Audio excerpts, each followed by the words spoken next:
काजोवा महोत्सव. काजोवा माहिती आहे का काय असतो? रातकिडा असतो तो स्वयंप्रकाशित असतो ना. तर ते एक डायलॉग शेर ऐकवतो आणि नंतर पुढे कंटिन्यू करतो. बिना मेहनत के तक तो ताज नहीं होते, बिना मेहनत के तक तो ताज नहीं होते. ढूंढ लेते हैं जुगनू अंधेरे में भी मंजिल, ढूंढ लेते हैं जुगनू अंधेरे में भी मंजिल, क्योंकि वे किसी बाहरी रोशनी के मोहताज नहीं होते, वे स्वयं प्रकाशित होते. धन्यवाद. तो फ्रेंड्स, एक व्यक्ति है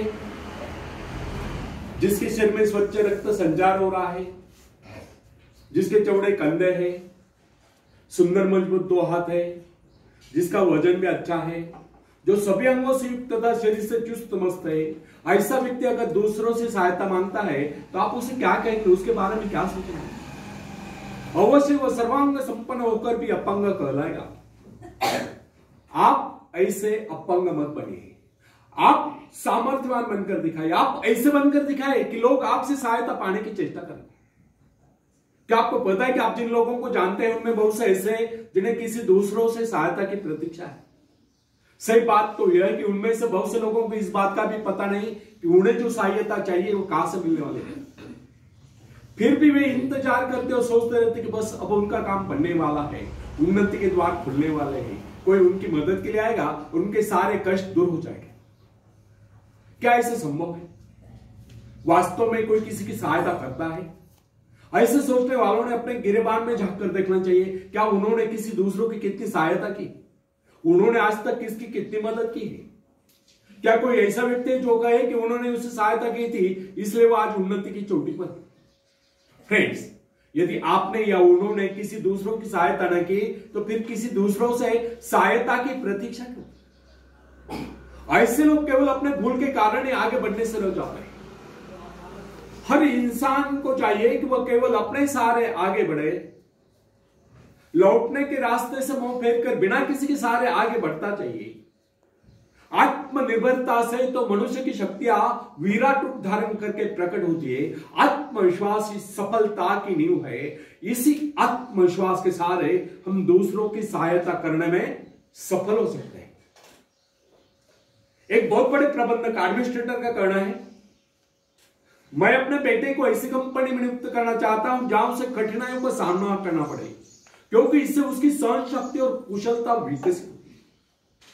यदि मैं उसे अपने कंपनी में रखूंगा तो मेरे भरोसे बैठा रहेगा, हर निर्णय के लिए वो मेरा मुंह ताकता रहेगा, उसमें ठहरे हुए पानी की तरह सड़ान उत्पन्न होगी.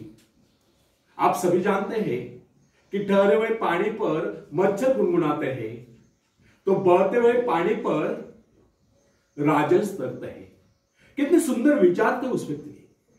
अगर हर मां बाप अपने पुत्र या पौत्री के लिए इस प्रकार के उच्च विचार रखते हैं तो वे अवश्य उनके भाग्य विधाता बन जाएंगे. जो मां बाप अपने बेटों या बेटियों को अधिक लाड़ प्यार से बिगाड़ देते कि बच्चा जब चाहे स्कूल जाए, जब चाहे क्लास जाए, जब चाहे छुट्टी कर ले, जब चाहे काम पर जाए, जब चाहे छुट्टी कर ले, जब चाहे कॉलेज जाए, जब चाहे छुट्टी कर ले, तो ऐसे बच्चे भविष्य में कुछ नहीं कर पाते. उनका तो भविष्य नष्ट हो गया. अपनी शक्ति पर स्वयं ही भरोसा करना पड़ता है. अपने कार्य स्वयं करने वाले सफल होते हैं. इसी से मानव के चरित्र का निर्माण होता है. जिन बच्चों को यह पता हो जाता है कि वे अपने मां बाप के सहारे जीवित रह सकते हैं, वे अपने बल पर कोई भी कार्य समर्थ होकर भी कर नहीं पाते, वे वैसी कोशिश भी नहीं करते. जबकि उन्हें समझना चाहिए कि मां बाप तो सदा के लिए उनके आश्रयदाता नहीं बन पाएंगे. एक दिन तो ऐसा आने वाला है जब उन्हें अलग अलग जीवन बिताना ही पड़ेगा. तब ऐसे लोगों को भयंकर मुश्किलों का सामना करना पड़ता है. इसलिए फ्रेंड्स, यदि आरंभ से अपने कार्य स्वयं करने की आदत डाली जाए तो यह आदत आपके भविष्य के लिए बहुत ही लाभकारी सिद्ध होगी. जब चाहे शक्ति के सहारे आप जमीन पर पांव टिकाकर आगे बढ़ सकते हैं. सफल वही होता है जो अपनी शक्ति पर भरोसा करता है. अपने काम स्वयं करने वाले सफल होते हैं. दूसरों के सहारे आगे बढ़ने वाले अक्सर भंवर में फंस जाया करते हैं. फ्रेंड्स, जिस नाव की पतवार आपके हाथ में नहीं, वह नाव आपको पार करा दे, इस बात की क्या गारंटी? आपका जीवन तो उसके हाथ में है जिसके हाथ में नाव की पतवार हो. वो चाहे तो आपको डुबो दे, चाहे पार करा दे। फ्रेंड्स, जब नदी में बाढ़ आती है तब जो साहसी है, जिसे अपनी शक्तियों पर पूरा विश्वास है, वह तो तैर कर उस पार चला जाएगा। लेकिन जो डरपोक और कायर है, वह तो बीच मझधार में डूबकर अपनी जान दे देगा। सहायता पाना और सहायता की प्रतीक्षा करना, दोनों ही बातें प्रगति की राह में बाधा है। अतः हर युवक या युवती के लिए आवश्यक है वो शुरू से अपने काम स्वयं करने की आदत डाले। अपने माँ बाप आदि लोगों की शक्ति से विश्वास हटाकर केवल अपनी शक्ति के बल पर आगे बढ़ने की कोशिश करें। जिस क्षण आप बाहरी सहायता लेना बंद कर देंगे, उसी क्षण आपके भीतर आत्मनिर्भरता का अंकुर फूटते हुए महसूस होने लगेगा। स्वयं कार्य करते समय यदि आप असफल भी हो जाते हैं तो बिना उस असफलता को घबराए तुरंत उस कमी की खोज कीजिए जिसके कारण आपको असफलता मिली, और जैसे आप उस कमी को खोज निकाले तुरंत उसे दूर करने के प्रयास में जुट जाइए। आपका वास्तविक आदत तभी होगा जब आप एक सफल व्यक्ति के रूप में दुनिया के सामने आओ। मगर यदि आप एक व्यक्ति के बाद दूसरे व्यक्ति के आगे हाथ फैलना शुरू कर देंगे तो लोग आपको मंगता या भिखारी कहेंगे। अतः आप ये प्रण कर ले कि आपको केवल अपने भरोसे जीना है, ना कि किसी की दया पर। क्योंकि बाहरी सहायता किसी किसी वक्त ही वरदान सिद्ध होती है, अधिकतर समय अभिशाप ही सिद्ध होती है।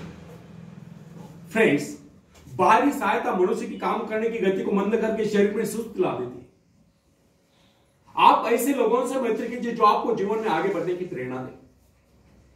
कुछ लोग एक बाजू एक पाव वाले होते हैं, फिर भी अपनी लगन और अपनी मेहनत से अपनी जीविका चलाते हैं, फिर तो आप तो हट्टे कट्टे फिर आगे बढ़ने की कोशिश आप क्यों नहीं कर सकते। मैं एक ऐसे व्यक्ति को जानता हूं जिसका एक पैर किसी रेल दुर्घटना में कट गया था।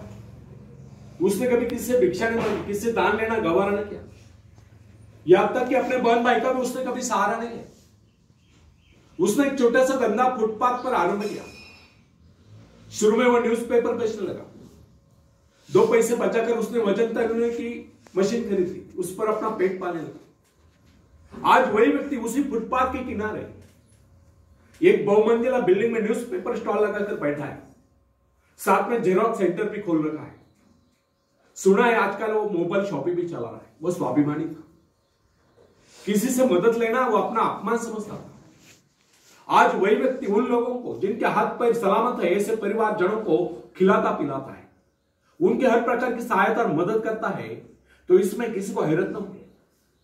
आज वो दूसरों की सहायता करने को हो चुका है।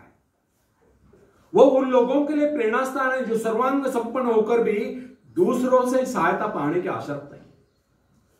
फ्रेंड्स, मैं केवल उस विकलांग की बात नहीं करता जिसे मैं जानता हूं। इस संसार में ऐसे बहुत से विकलांग लोग हैं जो अपनी हिम्मत से खुद भी खा रहे हैं और अपने परिवार को भी पाल रहे हैं। ऐसे स्वाभिमानी, मेहनती, आत्मविश्वासी और साहसी लोगों को अपनी जीविका चलाते देखकर हमें स्वयं के विषय में सोचना चाहिए कि क्या हम पूर्णतः स्वस्थ हैं, साथ ही सभी अंगों से युक्त तथा शरीर से चुस्त मस्त होकर भी क्या हम अपने आप को समर्थ समझने का अधिकार रखते हैं। यदि हां, तो फिर किसी दूसरों से सहायता की प्रतीक्षा करें। कोई भी स्वस्थ तथा सर्वांग संपन्न व्यक्ति तब तक अपने आप को समर्थ समझने का अधिकार नहीं रख सकता जब तक वो समझता है कि वो किसी के अधीन है। वास्तविक स्वतंत्रता एक ऐसा उपाय है जिससे मनुष्य की शक्ति दोगुनी जाती है। इस प्रकार की भावना अन्य किसी प्रकार से प्राप्त नहीं होती। जब कोई युवक या युवती अपनी हिम्मत के सहारे किसी व्यापार में उतरता है तो उसके मन में एक श्रेष्ठ भावना अवश्य उत्पन्न होती है। यही भावना उसे प्रसन्नता प्रदान करती है। इससे पहले किसी का अधीन न कर, चाहे वो कितना ही बड़ा कारोबार क्यों न कर चुका, परंतु उसे स्वतंत्रता से अपने आत्मविश्वास के सहारे साहस के साथ काम करने में एक नए आनंद का एहसास होता है।